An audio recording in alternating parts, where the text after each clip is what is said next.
Kalau hidupmu pengen bahagia, buang orang-orang toksik di hidupmu.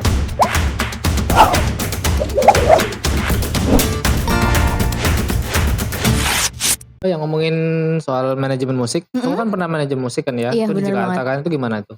Iya, jadi aku tuh mulai masuk ke manajemen musik itu pas zamannya kelas 3 SMA. Mhm. Pas lagi sibuk-sibuknya mau ujian nasional, terus lagi les juga, les Loh tambahan gitu loh. loh kan waktunya kan singkat itu gimana? Iya, waktunya sibuk banget. Tapi nggak tahu aku tuh dulu tuh SMA tuh kayak ya udah kayak nggak terlalu dipikir, yang penting Iya, aku tuh bisa ngikutin aja. kebalik gitu ya? Iya, kadang kan ada nih orang yang akademis Iya banget kayak, gitu kayak aku kan aku nggak bisa mau ninggalin ujian nih ini stres gimana gitu nih? kan. Tapi aku tuh nggak tahu ya. Ya karena mungkin ya aku emang apa-apa dibawa santai, yang penting bertanggung jawab gitu sih Mhm. dulu. Tapi alhamdulillah aku lulus dengan nilai yang ya bisa dibilang bagus lah ya. Itu nilainya asli apa gimana? Wih, jangan dibilang-bilang. Tuh kan, Iya, terus? jadi aku masuk manajemen musik. Aku aktif di Jakarta hampir setiap seminggu sekali tuh ke Jakarta. Sabtu kan libur sekolah, aku Jumat Heeh. berangkat, Minggu pulang, Senin sekolah lagi, kayak gitu terus seminggu sekali naik kereta. Berapa lama? Kayaknya 2 bulan atau 3 bulanan ada. Bayangin dong, maksudnya bukan cuman waktu tapi modal pastilah ya, kereta kan Seminggu 100.000 nggak sekali. dapet ya. Hari Sabtu terus pulangnya gimana gitu? Pulangnya hari Pas Minggu, hari Minggu itu hari Minggu besoknya? pulang, terus nyampe sini subuh langsung sekolah hari Senin, kayak gitu terus. Segitu ya? Tapi itu menjadi apa ya, kayak salah satu sebuah perjuangan aku sampai ke titik ini. Jadi Mmm. emang nggak mudah, nggak kayak aku pengen jadi ini langsung jadi, nggak gitu guys. Iya, Maksudnya ibaratnya perjuangan aku kan juga tetap panjang ibaratnya tetap gitu. ada gimana ya, kayak ngomong apa, misahin waktu gitu ya, Iya bener banget, waktu yang bukan cuma kita waktu waktu ya, banyak sih, tenaga banyak juga sebenarnya ya. tenaga, uang Iya, pasti pastinya, pasti. tapi aku nggak pernah mikir aku dapat bayaran berapa itu, no, itu bukan tujuan aku yang utama. Tujuan aku yang utama adalah aku menambah jam terbang, nambah Mhm. relasi, Iya. itu kan kegiatan baru-baru aku kan bisa aku jadikan kegiatan aku, nanti bisa masuk Mhm. ke apa namanya, portofolio, ke CV. Jadi kalau orang-orang itu, oh jam terbangnya banyak nih, pernah main di ini gitu. Kalau masalah uang sih aku nggak terlalu memikirkan, karena Mmm. aku merasa aku tuh masih bukan apa-apa loh. Iya, bener bener. Kalau masih bukan apa-apa ngapain udah matok harga gitu. Iya. Jadi ya itu yang aku selalu bilang, jangan jangan biarkan kita yang mengejar uang, tapi uang yang mengejar kita, gitu. Nah, setelah aku aktif di musik, mungkin ya mantan guru aku dulu tuh saking sayangnya sama aku, jadi di situ kita mulai crash karena ya mungkin, ya itu saking sayangnya, takut aku berpaling ke yang lain Mhm. mungkin, jadi mulai ada kesalahpahaman yang tidak selesai gitu Mhm. sih. Ya gimana ya, kayak antara kamu sama orang itu ya Mhm. emang berselisih paham aja gitu ya. Iya Tapi bener. silaturahminya gimana sampai sekarang? Kalau itu nggak usah ditanya sih. Oh. Iya, jadi aku tuh orangnya gimana ya, jadi aku tuh nggak akan memulai Mhm. kalau nggak dimulai duluan. Ibaratnya aku tuh akan tenang-tenang aja kalau kamu tuh nggak nyalain api duluan. Iya, Udah bener nggak perlu bener. aku jelasin panjang, Iya, bener intinya bener. itu sih. Dan sekalinya kamu berulah, sampai kapan pun buat aku maafin bahkan aku lupain itu kecil kemungkinannya. Mhm. Karena aku orangnya tuh gimana ya, kalau aku udah nggak suka sama orang, apalagi orang itu berulah terus itu bakal susah buat aku maafin, ikhlas maafin susah. Mungkin kalau aku ngomong, "Ya udah aku maafin kok," tapi di hati aku belum tahu gitu.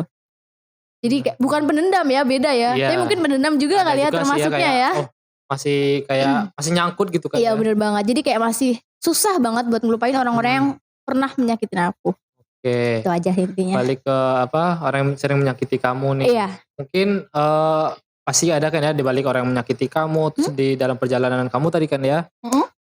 mungkin hal terpuruk nih, yang paling terpuruk dalam perjalanan karirmu kan ya, dalam dari awal Kehidupan lah kehidupan lah ya. sebenarnya, udah mencakup semua ya kan Iya ya? sih, Heeh. kehidupan, perjalanan karir, terus ya dari Mmm, nol lah, gimana itu? Mungkin ada hal yang paling bikin paling terpuruk terpuruk, aja deh, mungkin yang paling deh, mungkin terpuruk paling mungkin banyak ya, iya banyak iya, yang terpuruk, salah satunya. salah satunya. Memang sedih banget apa hidupku. Ya kayaknya, ya Iya, udah yang paling paling jadi hal yang bener-bener bikin aku terpuruk banget itu, ya itu, ibaratnya kalau kita semakin sukses pasti semakin banyak lah ya orang yang nggak suka. bener, Semakin banyak saingan kita, semakin iya, banyak yang pengen kayak kita gitu. Nah itu, di saat aku berarti tahun berapa ya, 2018 atau 2019 gitu lupa deh, kayaknya mhm, 2019 deh, pas aku udah selesai SMA, Kan dari SMA ke kuliah berapa bulan ya? Iya, Lama kan ya? aduh mungkin 6 bulan bisa tuh, Ada 3 ya? bulan 4 Iya bulan pokoknya lah. 3 bulan 4 bulan itu kan ada kan agak lama. Nah di situ aku ngalamin hal yang benar-benar terpuruk banget. Jadi ada orang, gak usah aku sebutin lah ya. Ada orang, dia itu orang terdekat aku, terdekat banget. Bahkan bisa aku bilang keluarga sendiri. Oh ya benar ya, Tapi bukan keluarga kandung. Iya, Maksudnya ya kayak apa sih namanya, kerabat yang udah aku anggap kayak udah saudara banget sih. Ya Nah benar. itu tuh bukan cuma nusuk. Aku bertahun-tahun sama orang itu. Dan dia tuh bukan cuma nusuk aku dari belakang, udah ditusuk, diinjek-injek, dibuang lagi ke jurang paling dalam. Kasian banget ya. Iya. Ada Itu di tahun 2019 kayaknya. Jadi orang itu tuh saking gimana ya, mungkin saking sebelnya, aku pun gak tahu aku salah apa sampai sekarang. Jadi ada orang yang benar-benar ngejatuhin aku dengan cara ngefitnah. Jadi musuhin tapi ngajak masak gitu, udah gak? Bentar, ngefitnah, balik lagi ke fitnah itu maksudnya ngefitnah gimana? Mungkin ngefitnah bisa dibilang fitnah sih ya. Ya kayak nyebarin omongan tapi yang tidak sesuai fakta. Oh sama orang-orang luar gitu ya? Iya, jadi dia tuh bilang-bilang ke teman aku, bilang-bilang ke rekan-rekan aku kalau Risma tuh sebenarnya gini. Nah, sampai orang itu terpengaruh semuanya. Jadi semua orang itu tuh sempat musuhin aku, bener-bener musuhin aku sampai aku ngedown banget. Terus mereka juga nyerang aku lewat WhatsApp status, nyindir, bener-bener nyindir, neror lah. Ibaratnya kan itu pikiran gak sih? Secara tidak langsung walaupun kita gak baca, walaupun bukan lewat fisik, tapi kalau serangan lewat psikis itu lebih iya benar. Lebih apa namanya? Susah dihilangin lah kalau gitu. Susah dihilangin dan itu bisa menimbulkan trauma. Dan itu tuh parah banget sih. Terus beberapa kali kerjaan aku disabotase. Sabotase itu apa ya? Kayak ya dibatasi gitu. Dibatasi, direbut gitu lah ya. Aku mau jadi juri di sini. Orang itu bilang ke yang ngadain event, kalau jurinya pakai Risma, aku gak akan kirim anak. Oh gitu. Aku gak jadi juri, malah aku dijadiin bintang tamu. Itulah hikmahnya. Oh iya. Dia menyingkirkan aku, tapi justru malah aku dikasih tempat yang lebih tinggi lagi. Iya. Jadi bintang tamu tadi. Ada lagi juga, aku udah di booking sama vendor ini beberapa tahun yang lalu, udah jadiin icon. Yang paling parah lagi, dan ini tuh dilakuin sama satu orang, masih orang yang sama. Jadi aku kan punya atasan gitulah, bisa dikatakan ya aku punya atasan, ibaratnya aku kayak kerja gitulah ya. Sebenarnya bukan kerja tapi diibaratkan aku kerja, aku punya bos, dan kerjaan itu tuh udah perusahaan yang ibaratnya apa namanya, gede banget, sukses banget gitulah, dan aku tangan kanannya bosnya itu gitu. Nah si orang ini sampai ngefitnah ke orang itu, sampai ngefitnah ke bos itu, bener-bener sampai bikin terpengaruh, sampai ibaratnya sampai bos itu tuh kayak bener-bener musuhin aku gara-gara kemakan omongannya, percaya aja gitu. Musuhin aku, caci maki aku, semuanya pokoknya. Di situ bener-bener udah dimusuhin ini, dan sebenarnya orang yang musuhin itu mereka tuh nggak tahu apa-apa, nggak tahu kebenarannya, dan salahnya aku tuh nggak yang speak up, nggak kayak bikin video klarifikasi. Cuman karena aku tuh kayak ikhlas aja, udahlah biarin aja lah orang mau ngapa-ngapain gitu. Itu sempet bisa dibilang tuh bisa sampai depresi loh. Maksudnya kita keserang sana sini gitu. Maksudnya bisa bayangin kan, lagi ibaratnya sampai rezeki aku tuh dimatiin pas itu sama satu orang. Kayak ibaratnya kayak aku lagi laku-lakunya nih jadi model ini itu, terus orang itu mematikan aku dengan sebuah kata-kata yang tidak sesuai fakta gitu. Bener-bener mati sih waktu itu aku. Kayak udah dijatuhin banget. Paham gak? Kayak udah dijatuhin banget. Terus akhirnya aku selalu minta pendapat sama Tante Ida, desainer aku. Tante aku gimana? Aku pengen nanya, aku pengen samperin orangnya. Aku tuh pengen nanya aku tuh salah apa gitu. Sampai sekarang aku belum sampean kayak aku tuh mau nanya gitu. Aku salah apa sih sampai kamu dendam banget kayaknya sama aku gitu loh. Tapi sampai sekarang kayak Tante Ida selalu bilang udah gak usah ngapain ngurusin orang-orang kayak gitu, udah biarin aja Riz gitu. Nanti pasti bakal ada balasannya gitu. Terus akhirnya aku punya beberapa kayak apa ya, motivator, punya guru kehidupan gitulah ibaratnya. Aku mintain pendapat, mereka jawabannya sama, udah ikhlas aja, belajar ikhlas pasti hikmahnya bakal lebih gede banget. Aku selalu menguatkan diri sama mama berdua.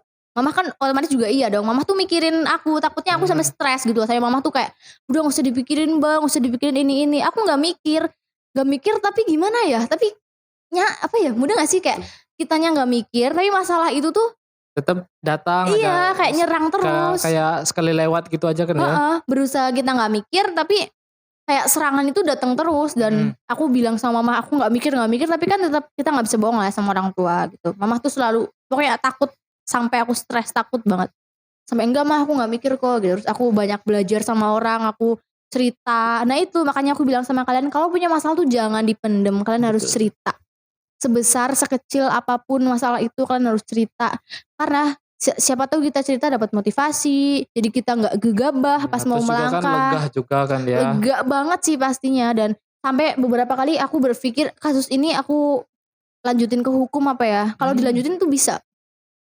kena apa ya kayak pencemaran nama baik. Itu pencemaran nama baik banget lah. Tapi aku masih mikir keluarganya, udahlah nggak usah lah gitu. Dari situ aku bisa belajar ikhlas.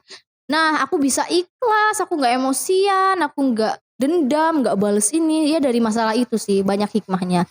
Setelah aku ikhlas ternyata hukum karma itu akan selalu ada. Kalau alam yang ngebales itu berkali-kali lipat sakit hatinya lebih dari kita. Lebih dari yang dia kasih ke kita gitu intinya. Jadi aku bisa ikhlas, akhirnya setahun kemudian dibalikin semuanya. Paham gak dibalikin? Ya. Orang yang tadinya percaya aku seperti itu gak baik, dia minta ngajak ketemu, Risma ternyata kamu gak kayak gini ya. Ternyata orang ini ya yang gak bener ya. Risma ternyata kamu orangnya gak kayak gini ya.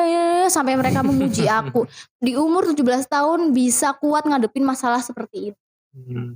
Akhirnya bos aku pun, bos itu tuh menyadari juga. Ternyata Risma gak salah ya. Ternyata yang salah ini ya. Ternyata gak sesuai dengan omongannya. Risma gak seburuk itu kok. Tanpa aku membenarkan diri aku, tanpa aku keluar-keluar ngomong, aku gak salah loh. Aku tuh diem loh di situ. Aku dimusuhin, aku dizolimin, aku difitnah, diinjek-injek, ditusuk, semuanya udah buruk banget lah. Sebenarnya tuh orang itu tuh pengen banget aku terpuruk, jatuh. Dari situ banyak motivasi, banyak orang-orang yang menguatkan aku. Di luar sana masih banyak orang yang sayang sama aku bisa bangkit lagi.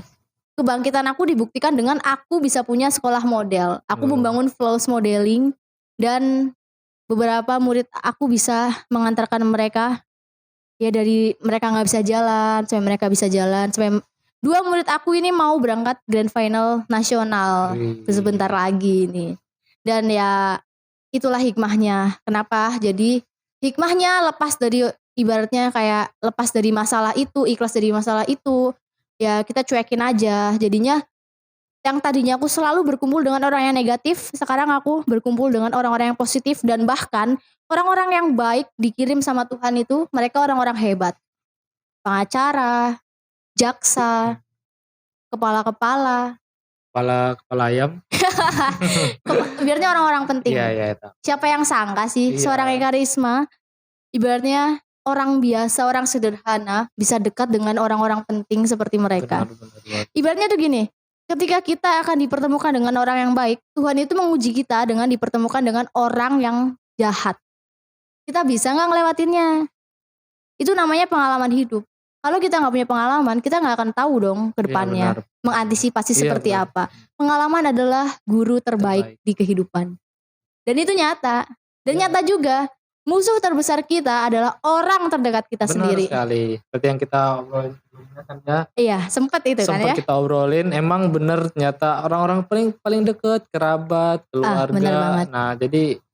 Nah, jadi kita jangan kayak 100% percaya gitu. Bukannya kita nggak percaya sama keluarga, tapi mengantisipasi aja gitu loh. Iya, bener banget. Takut ada hal yang nggak sesuai keinginan. Iya, bener banget. Sampai ya bikin kita depresi, bikin kita dan itu parah sih. Apalagi kalau kita sampai punya trauma itu parah banget. Pokoknya apa-apa tuh harus cerita dan setelah aku bisa ikhlas dari masalah yang paling berat itu adalah masalah terbesar setelah masalah keluarga. Menurut aku ya, masalah terbesar. Hampir sama lah kayak masalah keluarga, sebesar-besarnya masalah itu. Yang parah banget bikin aku terpuruk, hampir depresi, hampir gak punya tujuan hidup, kayak kamu tuh diputusin sama tunangan gitu lah. Kayak udah mau nikah diputusin gitu. Gimana rasanya? Lebih dari itu.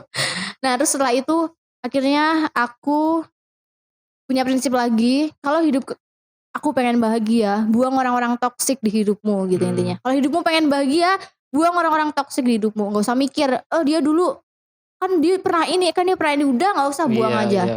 Nah habis itu aku langsung blokir Terus aku hapus kontak semuanya, orang-orang yang dulu musuhin aku, nyerang dari status, nyerang ini. Akhirnya hidup aku tenang benar-benar. Benar.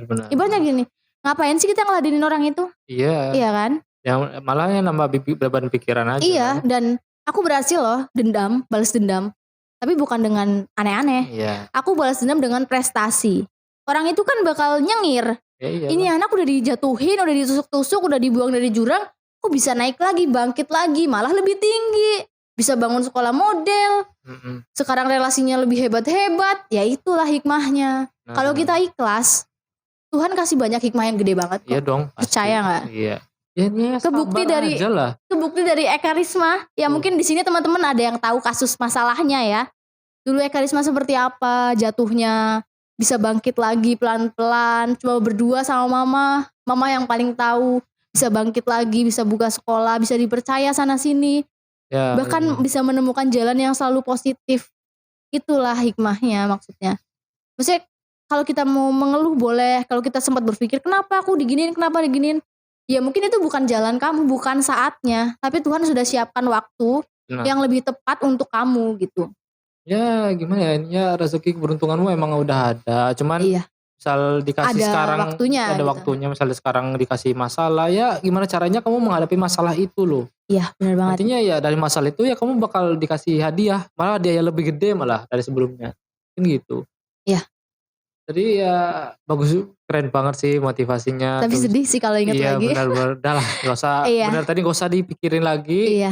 Cita-cita gitu biarin kita maju ke depan aja. Iya buat apa sih, koleksi aja. Iya, koleksi pengalaman. Aku udah pernah gitu. Oh gini pernah. Dia dulu pernah gini-gini sama aku. Bener. Jadi mungkin misalnya nanti ada teman-teman yang mau cerita, aku bisa nasehatin ya karena aku udah pernah di posisi kalian gitu. Jadi kalian kayak kalau mau sharing, mau curhat bisa banget ya. Karena ya aku mungkin bisa punya beberapa koleksi lah. Kisah hidup yang dari pilu, susah, putus asa, gak punya harapan, sampai yang seneng, sampai ngerasa dunia milik sendiri gitu lah. Semuanya. Aduh hebat banget sih ya. Iya. Tapi mama support terus pasti ya. Mama selalu support aku. Ya mama selalu mendukung kegiatan aku sampai mengantarkan aku sampai sukses sampai sekarang. Yang penting positif dan kamu bertanggung jawab atas pilihan kamu. Benar. Doa ibu emang mujarab banget. Iya mujarab banget sih. Macem-macem ya. Artinya ya gimana si anak itu juga. Iya. Dari sekian panjang kita cerita dari episode awal juga. Dilihat. Iya. Emang gimana ya? Menyedihkan. Menyedihkan ya. Tapi ya itu. Tapi ya tetap kita respect, kita bangga. Iya. Siapa sih ya kita yang gak bangga, kita udah ngejalanin cobaan yang berat.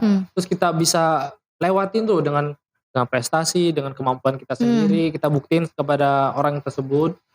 Ya kita tuh hebat loh. Iya. Lalu gimana caranya kita bangkit terus memanfaatin kemampuan yang kita punya. Balas dendam dengan prestasi. Betul sekali. Bukan dengan aneh-aneh. Benar itu ya. Bener, tapi itu sulit sih. Sulit karena gak mungkin instan. Butuh waktu biar kita bisa mewujudkan dendam itu gitu. Benar. Itu balas dendam yang sehat guys. Ya gak? Aduh ya bener banget. Oke mungkin terakhir nih ya dari semua ceritanya tadi. Mungkin buat motivasi juga buat teman-teman. Jangan cepat mengeluh ya, tetap semangat juga kan ya. Mungkin terakhir ini buat teman-teman yang nonton kita dimanapun kalian berada, mungkin motivasi ya buat teman-teman yang mungkin sekarang lagi menghadapi masalah ataupun kemarin yang menghadapi masalah ataupun untuk kedepannya kalian sudah siap untuk menghadapi masalah yang akan datang. Tapi amit-amit ya jangan sampai ada ya masalah gitu kan ya. Kita kan gak pengen ada masalah. Iya makanya artinya kita mengantisipasi. Mungkin gimana? Motivasi buat teman-teman ya. Jadi intinya yang pertama kalau kalian ada masalah sekecil apapun, sebesar apapun, sesepele apapun masalah itu cerita. Jangan dipendam. Bener deh. Dan ingat juga orang musuh terbesar kita adalah orang terdekat kita. Aku rangkum aja ya dari kayak prinsip-prinsip aku. Terus intinya kalau kita ngerasa kesel, kita ngerasa ngeluh, putus asa, kita ingat aja. Tuhan ciptakan kita itu untuk jadi orang yang berguna. Gak ada tujuan Tuhan ngelahirin kamu sia-sia. Kayak buat apa ya? Buat apa gitu. Pasti tuh ada manfaatnya. Pokoknya gunakan waktu sebaik mungkin. Raih cita-cita kalian. Terus kayak selalu berpikir positif. berusaha selalu optimis, dan intinya itu deh, hindarin ya, buang orang-orang toksik di hidupmu. Benar sekali. Dengan cara ya menghindari itu. Kalau kalian sudah masuk ke circle toksik itu mungkin kalian bisa mudah terpengaruh. Tapi kalau kalian bisa menghindarinya, insya Allah hidup kalian tuh bakal tetap tenang, tentram, dan gak gelisah gitu. Dan setiap kehidupan manusia juga gak mungkin yang berjalan mulus. Ibaratnya tuh kayak air laut gitu lah. Kayak air laut yang terlihat tenang, tapi ketika badai datang itu sangat menyeramkan. Benar. Seperti manusia juga. Kehidupan manusia yang tadinya terlihat tenang, pasti akan ada badai. Badai itu adalah musuh-musuh kita yang berusaha menjatuhkan kita, berusaha menghancurkan, berusaha menghilangkan, memusnahkan bahkan ya. Tapi kita harus tetap kuat, dan kita yang dikasih cobaan besar, kita adalah manusia pilihan Tuhan, spesial dengan kelebihan tersendiri. Intinya itu aja. Ya, mantap sekali ya. Terima kasih ya buat Karisma yang udah menemani malam kita. Dari semua sekian ceritanya mungkin dapat buat teman-teman petik motivasinya ya, pembelajarannya. Intinya ya bener, jauhi aja lah orang-orang yang toksik gitu-gitu. Iya, buat apa manfaatin waktu juga buat ngeladenin mereka gitu. Dalam waktu kita juga kan banyak juga kan buat hal-hal penting, hal-hal positif yang bisa kita lakukan. Oke, mungkin sekian dulu untuk cerita kita hari ini. Terima kasih buat teman-teman sudah menonton. Jangan lupa like, komen, subscribe dan like. Ya, dan share juga. Dan share juga ke teman-teman. Udah ketawa.